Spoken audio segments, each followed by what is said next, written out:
Sejam bem-vindos a mais uma evangelização de espíritos. Para que possamos iniciar a aula de hoje, me acompanhe nesta prece. Meu Pai do céu, que em todas as casas tenham comidas e todas as coisas que as pessoas precisarem, que nunca falta nada em suas casas. Amém. Graças a Deus, graças a Jesus.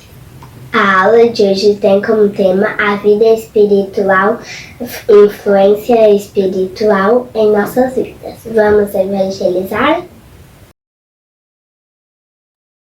A vida espiritual, influência do plano espiritual em nossas vidas.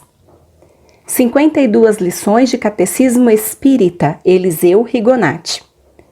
Começaremos a viver a vida espiritual no instante em que a morte nos libertar do corpo material. Um novo mundo cheio de encantos e de sensações deliciosas se apresentará aos nossos olhos espirituais. Encontraremos entes queridos, o anjo da guarda, os nossos amigos, e com eles manteremos agradáveis palestras. Faremos perguntas, ansiosos por conhecer a nova pátria. Relembraremos existências passadas, os trabalhos e os sofrimentos que passamos na terra. Compreenderemos que nos serviram de lições proveitosas. Auxiliados pelo Espírito Protetor, traçaremos um novo plano de trabalho e iniciaremos uma nova luta para a conquista de um grau mais elevado. No mundo espiritual, os espíritos se agrupam por simpatia e semelhança de ideias. Constituem grandes famílias espirituais cujos membros trabalham para a realização de um ideal comum. A superioridade moral estabelece o grau de poder de um espírito. Os espíritos inferiores obedecem aos superiores de um modo irresistível. Depois de ter descansado e fortificado seu ânimo, encarna-se em mundos mais adiantados, onde novas lutas e novos progressos o aguardam. Assim, de encarnação em encarnação, de mundo em mundo, nós caminhamos para Deus. O Livro dos Espíritos, questões 456 a 471. Os Espíritos veem tudo o que fazemos, porque nos rodeiam incessantemente. Cada um vê as coisas sobre as quais dirige sua atenção. Não se preocupam com o que lhes é indiferente. Nem atos, nem pensamentos podem ser ocultados. É mais fácil esconder uma coisa de uma pessoa viva quando pensar estar bem escondido, tem uma multidão de espíritos ao nosso lado nos observando. Os espíritos levianos riem dos pequenos aborrecimentos que nos causam e zombam de nossa impaciência. Os espíritos sérios lamentam nossos defeitos e se empenham em nos ajudar. Os espíritos influem sobre nossos pensamentos e ações, mais do que podemos imaginar. Muitas vezes são eles que nos dirigem. Temos pensamentos próprios e outros sugeridos pelos espíritos. Quando um pensamento é sugerido, é como uma voz falando. Os pensamentos próprios são os do primeiro momento. Muitas vezes é útil não fazer distinção entre eles, porque o homem age mais livremente. Se decidir pelo caminho do bem, o faz voluntariamente. Se tomar o mau caminho, terá maior responsabilidade. Os homens de inteligência e de gênio frequentemente são sugeridos por espíritos que os julgam capazes de compreendê-los e dignos de transmiti-los.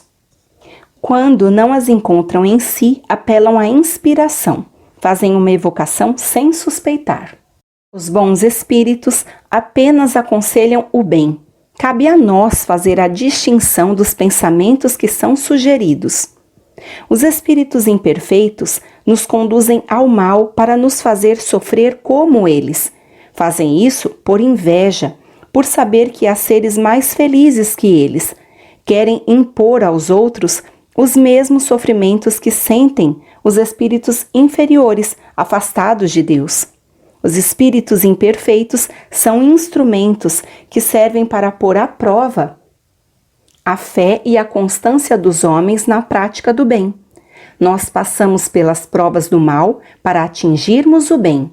Os bons espíritos têm a missão de nos colocar no bom caminho. Quando as más influências agem sobre nós, é porque as atraímos por nosso desejo do mal, porque os espíritos inferiores vêm nos auxiliar no mal quando temos vontade de praticá-lo. Se tem espíritos que querem influenciar o mal, também tem os que querem influenciar ao bem, o que faz restabelecer o equilíbrio e nos deixa o comando dos nossos atos. Assim, Deus deixa à nossa consciência a escolha do caminho que devemos seguir e a liberdade de ceder a um ou outro das influências que se exercem sobre nós. Para neutralizar a influência dos maus espíritos, devemos fazer o bem e colocar toda a confiança em Deus.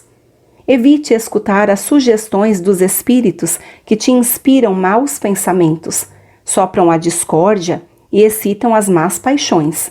Desconfie dos que exaltam o seu orgulho, porque te conquistam pela fraqueza. Por isso, Jesus nos ensinou na oração dominical: Senhor, não nos deixeis cair em tentação, mas livrai-nos do mal. Quando experimentamos um sentimento de angústia, ansiedade indefinível ou de satisfação interior sem causa conhecida, são quase sempre comunicações inconscientes com os espíritos ou que tivemos com eles durante o sono. O Livro dos Espíritos para a Juventude, Eliseu Rigonati. 22º Serão. Um espírito pode entrar no corpo de uma pessoa? Não.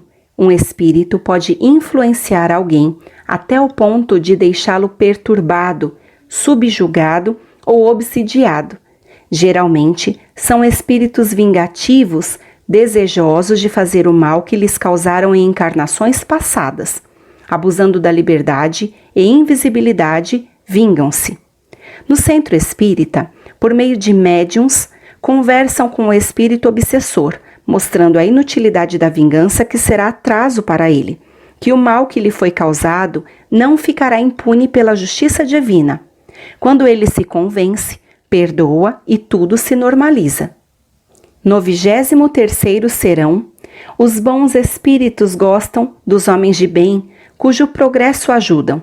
Os maus espíritos apegam-se às pessoas viciadas, maldosas, com as quais se afinam e procuram sempre afastar-nos do caminho reto. Se lhes dermos ouvidos, conseguem. Os parentes que se amaram de verdade podem continuar juntos. Após a desencarnação e, quando não, visitam-se constantemente. Os que só se ligaram pelos laços de parentesco separam-se seguindo cada qual o seu caminho. Os anjos da guarda existem. É um consolo saber que do lado de lá temos espíritos bondosos que velam por nós. Ideal Espírita, Sheila, Sinais de Alarme. Quando entramos na faixa da impaciência, quando acreditamos que nossa dor é maior, quando passamos a ver ingratidão nos amigos, maldade nos companheiros, quando comentamos o lado menos feliz de alguém, quando reclamamos apreço e reconhecimento, quando supomos nosso trabalho seja excessivo, quando tentamos fugir de nós mesmos através do álcool ou entorpecentes, quando julgamos que o dever é dos outros, quando isso surge nas ideias, a lei divina recomenda prece e discernimento para não cair na obsessão. Viver em plenitude, Richard Simonetti, Profilaxia da obsessão. De conformidade com o que pensamos e fazemos, estabelecemos um padrão vibratório que nos coloca em contato com os espíritos que nos influenciam. Para neutralizar a influência dos maus espíritos, devemos praticar o bem, fazendo ao semelhante o que gostaríamos que ele fizesse por nós e confiar em Deus, que é a disposição de colocar nossa vida em suas mãos, buscando-lhe a inspiração, conscientes de que o Senhor nos reserva sempre o melhor. É importante estabelecer um conjunto de normas que favoreçam sua implementação em nosso benefício, como profilaxia da obsessão. A escritora Nardie Rieder Campion publicou na revista Seleções, em janeiro de 1987, É Fácil Ser Feliz. Ela estava infeliz e achou o diário da tia desencarnada. A tia confessava-se infeliz também e transcrevera o que se propunha a cumprir diariamente: fazer algo por outra pessoa, fazer algo por mim mesma, fazer algo que não tenha vontade, mas que precisa ser feito. Fazer um exercício físico, fazer um exercício mental, fazer uma oração que inclua agradecimento a Deus pelas bênçãos recebidas. Com isso, nós trazemos a reflexão de hoje. Isso pode inibir a ação dos maus espíritos? Nardie comenta que desde que começou a seguir estes preceitos, tornou-se mais dedicada aos outros e menos preocupada consigo mesma. Ao invés de lamentar, adotou o lema florescer onde estou plantada. Isso pode inibir a ação dos maus espíritos, porque são atitudes relacionadas à prática do bem e à confiança em Deus. E eu te espero em nosso próximo encontro. Tchau!